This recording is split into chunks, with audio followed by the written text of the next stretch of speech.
বিসমিল্লাহির রহমানির রহিম। একতার বাংলাদেশের আহ্বানে সাড়া দিয়ে আজকের ছাত্র জনতার এই মহাসম্মেলন ঘটেছে। এই সম্মেলন এই বার্তা দিচ্ছে আমাদের বাংলাদেশ একটি স্বাধীন, সার্বভৌম, মানবিক মূল্যবোধের একটি বাংলাদেশ। স্বাধীন সুলতানি আমল থেকে শুরু করে এই বঙ্গপ্রদেশের ইতিহাস হচ্ছে সাম্যের ইতিহাস। এখানে সাম্প্রদায়িকতার কোন স্থান নেই।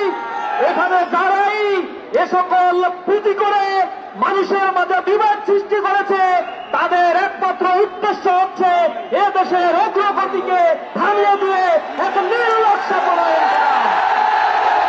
গত 5 আগস্ট আপনারা দেখেছেন নতুন এক বাংলাদেশের যুদ্ধ আয়োজিত হয়েছে। 15 বছর অত্যাচার, নির্যাতন, গুম, খুন, হত্যা, ধর্ষণ, লুটেরাদের মাধ্যমে এই বাংলাদেশে পার্বত্য ক্ষতি হয়েছে এই ফ্যাসিবাদ সরকার।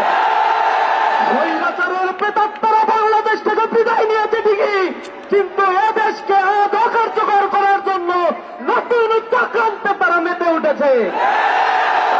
বিস্তার ভেঙে দেওয়ার জন্য এই বাংলার মুক্তিকামী মানুষেরা এখনো রাজপথে রয়েছে, থাকবে। আমরা যুক্তভাবে বলে দিতে চাই, প্রিয় বাংলাদেশ, এ বাংলাদেশে সংখ্যালঘু বলে একটি শব্দ উচ্চারণ করা হয়।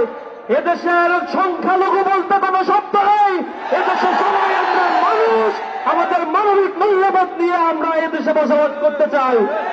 একতার বাংলাদেশে আজকে যারা এখানে উপস্থিত হয়েছে, গণ্যমান্য ব্যক্তিগণ, বিভিন্ন সম্প্রদায়ের লোকেরা, তারা আজকে যে বার্তা এখান থেকে ছড়িয়ে দিয়েছে, আমরা আশা করি আমরা এ দেশকে নতুন উদ্যমে, তারুণ্যের উচ্ছলতায় আমরা এই দেশকে গড়ে তুলতে চাই।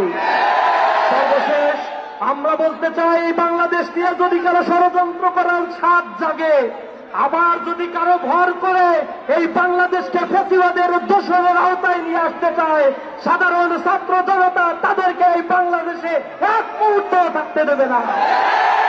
সংগ্রামী বন্ধুগণ, এই বাংলাদেশ আমাদের, স্বাধীনতা উত্তর এই বাংলাদেশে নিঃশ্বাস ফেলার মতো অবকাশ আমরা পাই নাই।